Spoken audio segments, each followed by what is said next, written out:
Hi friends, welcome back to Jyotsna official. నేను మీ జ్యోత్స్నాని. ఈరోజు వచ్చేసి మన ఛానల్లో తాటికాయలతోటి తాటి రొట్టి, తాటి కుడుములు ఎలా చేయాలో చేసి చూపిస్తాను. ఈ తాటికాయలు అనేది శ్రావణ భాద్రపద మాసంలోనే దొరుకుతాయండి. ఈ పండిన తాటికాయలతో చాలా రకాల వంటలు అయితే చేసుకోవచ్చు. అందులో నేను మీకు ఒక 2 వంటకాయలు అయితే చూపిస్తున్నానండి. ముందుగా మనం తెచ్చుకున్న ఈ తాటికాయలకి ఈ ముచ్చుకులు ఉన్నాయి కదండి, ఈ ముచ్చుకులు అనేది తీసేసుకుని చక్కగా పైన తోలంతా తీసేసి ఇలా ఒక గిన్నెలో పెట్టుకున్నాను. అన్నీ కూడా ఎన్ని వచ్చినాయో కాయలకి మొత్తం అలా పైన ముచ్చుకులు తీసేసి ఆ పైన స్కిన్ అంతా తీసేసి ఇలా ఒక గిన్నెలో పెట్టుకున్నాను కదండి. ఇప్పుడు ఆ తాటి బుర్రలకి ఉన్న మనం గుజ్జు అంతా తీసుకోవాలి. ఆ గుజ్జు తీసుకోవటం కోసం మనం ఒక హోల్స్ ఉన్న గిన్నె అయితే తీసుకోవాలి. ఈ హోల్స్ ఉన్న గిన్నె సహాయంతో మనం గుజ్జు అనేది తీసుకోవాలి. తాటి బుర్రని కాస్త కొద్దిగా తడి చేసుకుని చక్కగా పైన మనం గీరుకుంటూ ఉంటే ఇట్లా గుజ్జు అనేది వచ్చేస్తుంది. ఇప్పుడు ఈ గుజ్జులోకి తాటి గుజ్జులోకి మనం తాటి కుడుములు, తాటి రొట్టె చేసుకోవడానికి ఏం కావాలో కలుపుకుందాం. చూడండి, ముందుగా అయితే ఒక గిన్నెలోకి తాటి గుజ్జు తీసుకున్న తర్వాత దానిలోకి నేను కాస్త కొబ్బరి పొడి అయితే వేసుకున్నాను. ఈ కొబ్బరి పొడి ఇష్టం లేని వాళ్ళు స్కిప్ చేయొచ్చండి, కానీ కొబ్బరి పొడి వేస్తే టేస్ట్ చాలా బాగుంటుంది. అలాగే కొద్దిగా బెల్లం కూడా వేసుకున్నాను. ఎవరి టేస్ట్ వాళ్ళది కదండి. మనం ఎన్ని తాటికాయలు అయితే తీసుకున్నామో దానికి తగ్గట్టుగా టేస్ట్ని బట్టి వేసుకోండి బెల్లం కూడా. అలాగే నేను కొద్దిగా యాలకుల పొడి కూడా వేసానండి. యాలకుల పొడి వేస్తే టేస్ట్ బాగుంటుందని నేను వేసాను. ఇష్టం లేని వాళ్ళు యాలకుల పొడిని స్కిప్ చేయొచ్చు. ఇప్పుడు నేను బియ్యం రవ్వ అండి, ఇది బియ్యం రవ్వని చక్కగా దానిలో వేసేసుకుని, అంటే నేను బియ్యం రవ్వని 2-3 సార్లు కడిగి గట్టిగా పిండి వేసానండి. అలా దానిలో వేసి మొత్తం రవ్వ అంతా తాటి గుజ్జులో కలిసేలా కలుపుకోవాలి. ఇలా కలుపుకున్న మిశ్రమాన్ని మనం ఒక పావు గంట 20 నిమిషాలు అయితే పక్కన పెట్టేసుకోవాలండి మూత పెట్టి. చక్కగా ఆ గుజ్జు ఆ రవ్వకి ఆ తాటి ఫ్లేవర్ అనేది పడుతుంది. అలా పెట్టుకోవటం వల్ల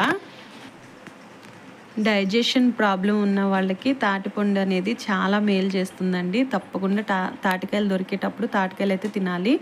ఇప్పుడు మనం ఒక 20 నిమిషాలు అయిపోయిన తర్వాత తాటి రొట్టె వేసుకోవడం కోసం ఒక పాన్ని మనం పెనంని స్టవ్ మీద పెట్టుకోవాలి. స్టవ్ మీద పెట్టుకున్న తర్వాత దానిలోకి మనకి సరిపడా ఆయిల్ వేసుకోవాలి. ఆయిల్ ఎక్కువే పడుతుందండి. కొద్దిగా నెయ్యి కూడా వేసుకున్నాను నేనైతే. నెయ్యి, ఆయిల్ 2 వేసి అవి బాగా కాగిన తర్వాత ఈ తాటి గుజ్జు అనేది మనం చేతితోటే దానిలో వేసుకోవాలి. ఆ పెనంలో వేసి చక్కగా పెనం అంతా స్ప్రెడ్ అయ్యేలాగా స్ప్రెడ్ చేసుకోవాలి. ఇలా మొత్తం స్ప్రెడ్ చేసుకున్నాక చుట్టుపక్కల కూడా కొద్దిగా ఆయిల్ వేసుకోవాలి. ఆయిల్ వేసుకుని ఇప్పుడు మనం మూత పెట్టేసి చక్కగా ఒక పక్క అంతా ఉడుకుతుంది కదండి, అలా మూత పెట్టేసేసి ఉంచుకోవాలి. ఈ తాటిపండు తినడం వల్ల స్కిన్ కూడా చాలా బాగుంటుందండి. అలాగే మరో పక్క మనం తాటి ఇడ్లీలు వేసుకుందాం. తాటి కుడుములు లాంటివి మన ఇడ్లీ పాత్ర ఉంటుంది కదండి, దాంట్లో వచ్చేసి ఇలా చక్కగా కింద ఆయిల్ రాసుకుని పైన అంతా మనం ఆ తాటి గుజ్జు అనేది మనం రవ్వలో కలుపుకున్న ఈ మిశ్రమం అనేది ఆ దాంట్లో పెట్టేసి ఇడ్లీలాగా వేసుకోవాలి. ఇడ్లీ పాత్రలో పెట్టేసి మీడియం ఫ్లేమ్లో ఉడికించుకోవాలి. తాటికాయలో నీరు శాతం ఎక్కువ ఉండటం వల్ల మన శరీరం అనేది డీహైడ్రేట్ అవ్వకుండా ఉంటుందండి. అలాగే ఇప్పుడు మరో పక్క మనం పెట్టిన తాటి రొట్టెని చూద్దాము.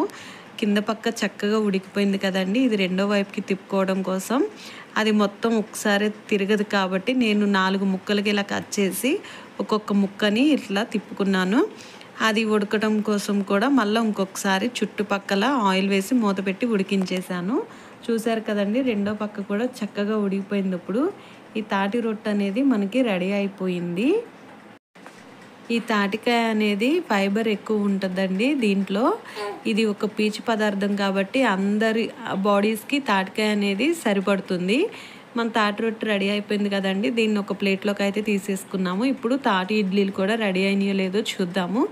ఇవి కూడా రెడీ అయిపోయినాయి చూడండి. ఇవి కూడా మనం ఒక ప్లేట్లోకి తీసేసుకుందాము. ఇప్పుడు దగ్గు బాగా వచ్చే వాళ్ళకి తాటికాయ తినడం వల్ల ఉపశమనం లభిస్తుందండి. మన తాటి రొట్టె, తాటి ఇడ్లీ అనేది రెడీ అయిపోయింది. చూసారు కదండి ఎంత చక్కగా ఉన్నాయో, ఎంత బాగున్నాయో. తాటి రొట్టె కూడా చాలా బాగా కాలింది. ఆయిల్ కూడా చక్కగా సరిపడా అంతా చాలా బాగుంది. చాలా అంటే చాలా బాగుంది మన తాటి రొట్టె అనేది. అలాగే ఇక్కడ తాటి ఇడ్లీలు కూడా చాలా బాగా మంచిగా ఉడికినాయి. టేస్ట్ కూడా చాలా బాగుందండి. అలాగే మీరు కూడా ఇంట్లో ట్రై చేసి తాటి రొట్టె తాటి ఇడ్లీ అనేది మీకైతే ఎలా వచ్చిందో మాకు కామెంట్ చేయండి. ఈ వీడియో నచ్చినట్లయితే లైక్ చేయండి, షేర్ చేయండి, మా ఛానల్ని సబ్స్క్రైబ్